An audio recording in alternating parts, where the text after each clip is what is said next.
नमस्कार। ब्रिटिश सर्वोच्चता एवं परमोच्चता के उद्भव एवं विकास के संदर्भ में भाग प्रथम में हमने रिंग फेंस पॉलिसी की चर्चा की थी। रिंग फेंस पॉलिसी यानी सुरक्षित घेरे की नीति 1757 से लेकर 1813 ईस्वी तक सक्रिय रही। इसके बाद जो अन्य नीतियां हैं उनमें अधीनस्थ अलगाव की नीति है और अधीनस्थ संघ की नीति है।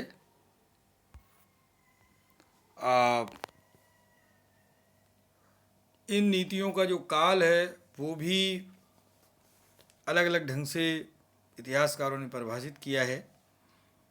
और जो तीसरा अधीनस्थ एकीकरण की नीति है, सबऑर्डिनेट यूनियन पॉलिसी, ये ली वार्नर ने इन पॉलिसियों की चर्चा की है। चौथे काल के रूप में हम अधीनस्थ सहयोग की नीति को रख सकते हैं, जो अंतिम चरण ब्रिटिश परमोच्चता के विकास का माना जा सकता है। तो पहले भाग में हमने सुरक्षित घेरे की नीति अर्थात रिंग फेंस पॉलिसी की चर्चा की थी। इस भाग में हम बाद की तीनों नीतियों की, जिसमें अधीनस्थ अलगाव की नीति, अधीनस्थ संघ की नीति और अधीनस्थ सहयोग की नीति की चर्चा करना चाहेंगे। अधीनस्थ अलगाव की नीति लॉर्ड बेलजी ने सहायक संधि द्वारा जिस प्रकार देशी राज्यों की स्वतंत्रता पूरी तरह छीन ली, उसके अधूरे कार्य को लॉर्ड हेस्टिंग्स ने पूरा किया तथा ब्रिटिश भारत की सर्वोच्च शक्ति बनाने के लिए उसने पूरा प्रयास किया। लॉर्ड हेस्टिंग्स ने अपनी संधियों से भारतीय राज्यों की विदेश नीति के साथ साथ आंतरिक नीति पर भी कंपनी का नियंत्रण स्थापित कर दिया। आपको याद होगा, स्मरण होगा कि मैंने कहा था कि जो रिंग फेंस पॉलिसी है उसमें आंतरिक मामलों में हस्तक्षेप बिल्कुल नहीं किया गया था। या यूँ कहें कि रिंग फेंस पॉलिसी की एक विशेषता है कि रियासतों के आंतरिक मामलों में कंपनी प्रशासन ने या कंपनी सरकार ने कभी भी हस्तक्षेप नहीं किया, जबकि इस अधीनस्थ अलगाव की नीति में आप ये पाते हैं कि आंतरिक नीति पर भी कंपनी ने अपना नियंत्रण स्थापित कर लिया। इसके प्रमाण स्वरूप अवध, मैसूर, नागपुर, जयपुर, उदयपुर में किए गए हस्तक्षेप हैं। यद्यपि लॉर्ड हेस्टिंग्स अग्रगामी नीति का समर्थक था, किंतु उसने देशी राज्यों के आंतरिक मामलों में हस्तक्षेप करना उचित नहीं समझा। लॉर्ड एमहर्स्ट बर्मा युद्ध में उलझा रहा, किंतु फिर भी भरतपुर राज्य में दुर्जन साल द्वारा बलदेव सिंह की गद्दी पर अधिकार करने तथा मराठों व राजपूतों से मिलकर अंग्रेज़ों के विरुद्ध मोर्चा बनाने का प्रयत्न करने पर उसने हस्तक्षेप किया। लॉर्ड हेस्टिंग्स तथा 1857 की क्रांति के बीच ब्रिटिश तथा भारतीय रियासतों के संबंध में दो बातें सामने आती हैं। पहली, अंग्रेज रेजिडेंट भारतीय शासकों के आंतरिक मामलों में निरंतर हस्तक्षेप करने लगे थे। दूसरी, इस समय के गवर्नर जनरलों में साम्राज्यवादी नीति अपनाने की होड़ लगी हुई थी। अंग्रेज़ों की साम्राज्यवादी नीति के राजनीतिक तथा आर्थिक दोनों प्रकार के कारण दिखाई पड़ते हैं। राजनीतिक दृष्टि से वे अधिकाधिक भूभाग पर अधिकार करना चाहते थे। आर्थिक दृष्टि से वे जानते थे कि अधिक भूमि पर अधिकार होने से आय बढ़ेगी तथा यातायात व व्यापार का विकास होगा।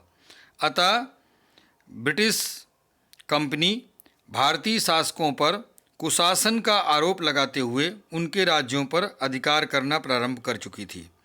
वस्तुतः भारतीय शासकों के दोषपूर्ण शासन के लिए स्वयं अंग्रेज तथा उनका अनुचित हस्तक्षेप उत्तरदायी था, क्योंकि शासक तो उनके हाथ की कठपुतली बनकर रह गए थे। हेनरी लॉरेंस ने 1848 ईस्वी में लिखा था, अगर कुशासन की व्यवस्था के लिए कोई तरीका है तो वह यह है कि एक भारतीय नरेश और उसका मंत्री एक अंग्रेज रेजिडेंट द्वारा चालित संगीनों पर निर्भर करे। लॉर्ड विलियम बेंटिंक के समय प्रारंभ की गई यह नीति ऑकलैंड के समय दृढ़ता पा चुकी थी। 1841 ईस्वी में डायरेक्टरों की सभा में घोषणा की, न्याय और सम्मान के साधनों द्वारा किसी भी भूमि और आय ग्रहण करने का अवसर हमें नहीं छोड़ना चाहिए। लॉर्ड डलहौजी ने गोद निषेध की प्रथा तथा शासन के दोषों के आधार पर साम्राज्य विस्तार किया। इसके अनुसार यदि किसी राजा की मृत्यु हो जाती और उसका कोई उत्तराधिकारी नहीं होता था तो उसके राज्य पर ब्रिटिश कंपनी का अधिकार हो जाता था। संतानहीन राजा अंग्रेज़ों की स्वीकृति से ही किसी बच्चे को गोद ले सकता था।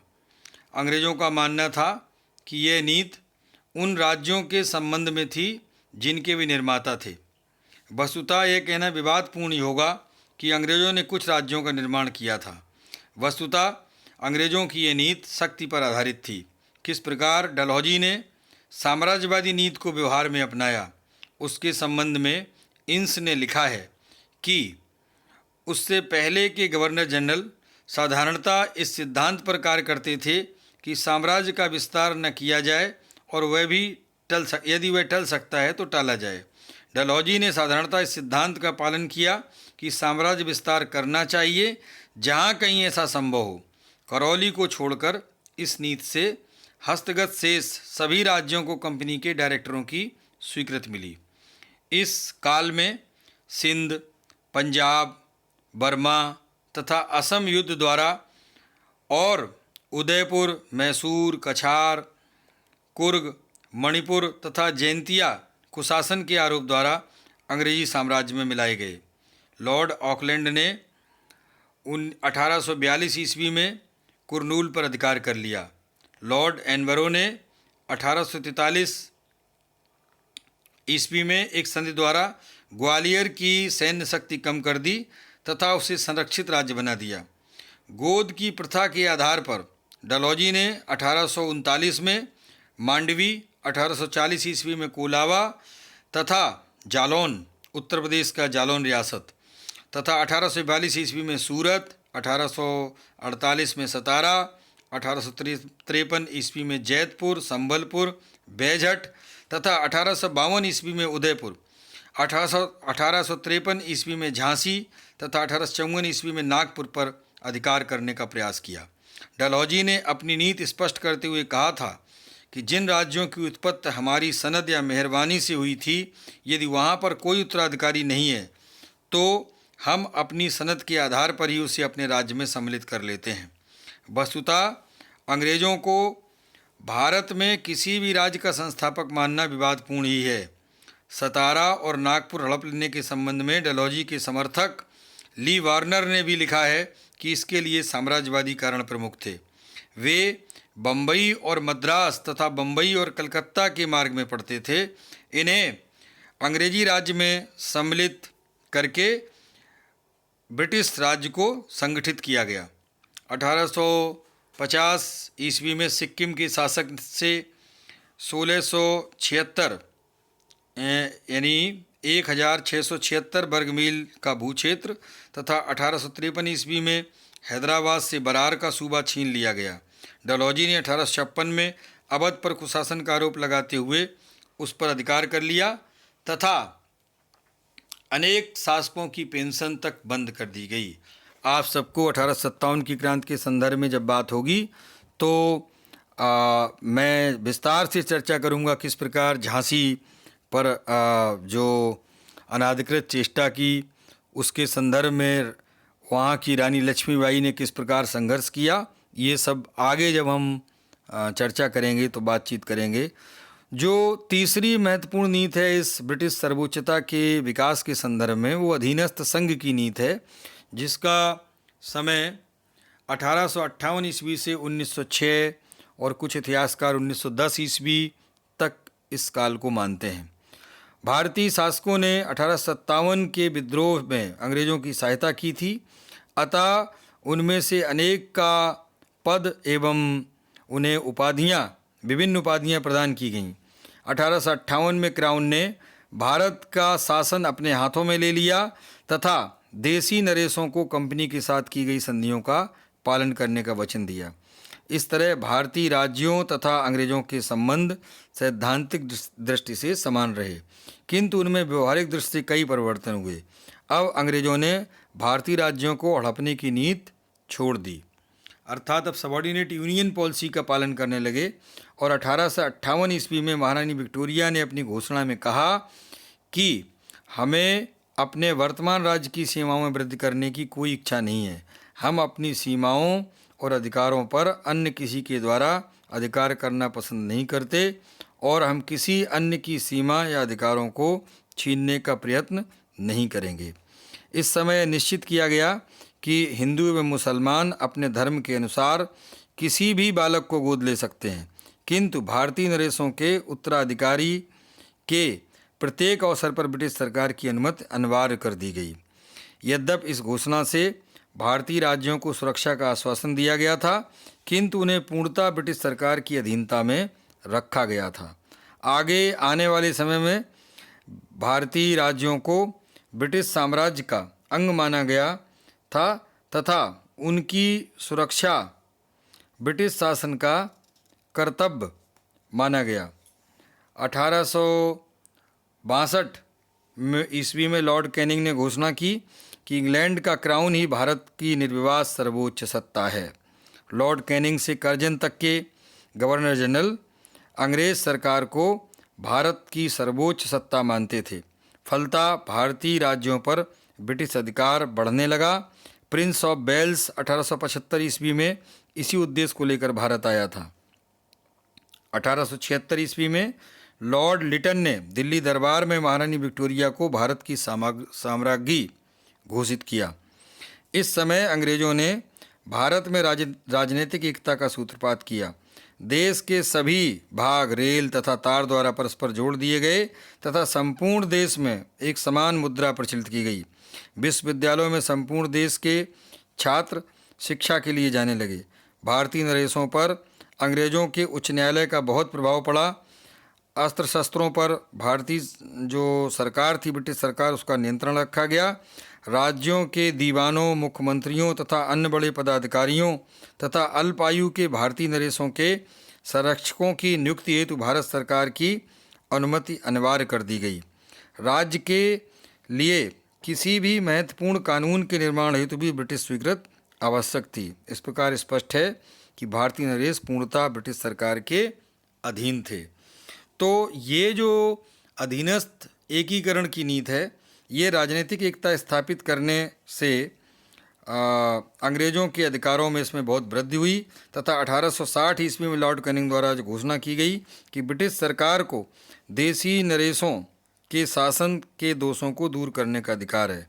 लॉर्ड मेयो ने राजपूताना के शासकों के समक्ष कहा, अगर हम तुम्हारे अधिकारों और विशेष सुविधाओं का ध्यान रखते हैं तो तुम्हारा भी कर्तव्य है कि तुम उन व्यक्तियों के अधिकारों और विशेष सुविधाओं का ध्यान रखो जो तुम्हारे अधीन है। अगर हम तुम्हारी शक्ति को स्थापित करने में तुम्हें सहायता देते हैं तो तुमसे भी अच्छे शासन की अपेक्षा की जाती है। लॉर्ड मेयो ने देसी रियासतों के संबंध में 3 बातें स्पष्ट की थीं। अंग्रेज कुशासन होने पर भारतीय राज्यों में हस्तक्षेप कर सकते हैं। योग्य शासक के विरुद्ध विद्रोह होने पर अंग्रेज उसका दमन करेंगे तथा किसी भी राज्य में अंग्रेज गृह युद्ध की स्थिति उत्पन्न नहीं होने देंगे। अंग्रेजों ने 3 मामलों में भारतीय राज्यों में हस्तक्षेप किया। बड़ौदा का मामला जो 1873 से लेकर 1875 ईस्वी के बीच था। मणिपुर का मामला जो 1891 से 92 ईस्वी में था तथा हैदराबाद का मामला जो बाद में आएगा, बाद के काल में 1926 ईस्वी में था। तो इस तरह से ये जो नीति थी अधीनस्थ एकीकरण की नीति रही। और अंतिम जो आखिरी नीति है वो अधीनस्थ सहयोग की नीति है, सबॉर्डिनेट कोऑपरेशन की पॉलिसी, जो 1907 से 1947 के बीच दिखाई पड़ती है। इस समय जो नीति थी वो भारतीय राज्यों को एकीकृत करके एक संघ का निर्माण करने की योजना बनाई गई। आपको पता है 1935 का अधिनियम जो बना, उसमें भारत सरकार द्वारा भारत में संघ राज्य की व्यवस्था करते हुए उसे शामिल होने का निर्णय देशी राज्यों पर छोड़ दिया गया। इस योजना को कार्य रूप में परिणत करने हेतु 1937 ईस्वी में चुनाव हुए, किंतु द्वितीय विश्व युद्ध के कारण इसे कार्यान्वित नहीं किया जा सका। द्वितीय विश्व युद्ध के समय भारतीयों का सहयोग प्राप्त करने हेतु ब्रिटिश सरकार ने क्रिप्स मिशन योजना 1942 ईस्वी, बेवेल योजना 1945 ईस्वी तथा कैबिनेट मिशन योजना 1946 ईस्वी आदि योजनाएं प्रस्तुत की। आपको पता है अंततः 20 फरवरी 1947 ईस्वी को ब्रिटिश प्रधानमंत्री एटली की घोषणा तथा 3 जून 1947 ईस्वी को लॉर्ड माउंटबेटन की योजना में स्पष्ट किया गया कि भारत के स्वतंत्र होते ही ब्रिटिश सर्वोच्चता समाप्त हो जाएगी तथा देशी राज्य अपनी इच्छा अनुसार भारत या पाकिस्तान किसी में भी सम्मिलित हो सकेंगे। कुछ देशी राज्यों के स्वतंत्र रहने का आग्रह ठुकरा दिया गया।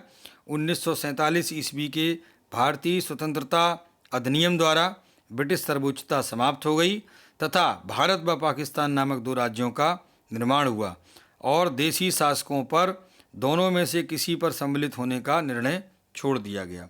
तो इस तरह से जो ये ब्रिटिश सर्वोच्चता की नीति है ये बहुत महत्वपूर्ण है और संक्षेप में इस नीति के माध्यम से आप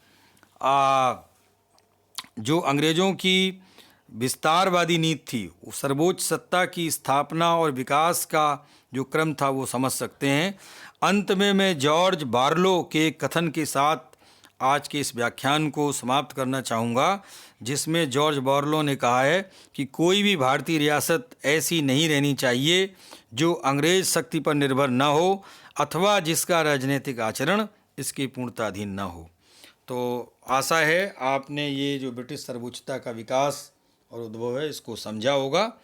धन्यवाद।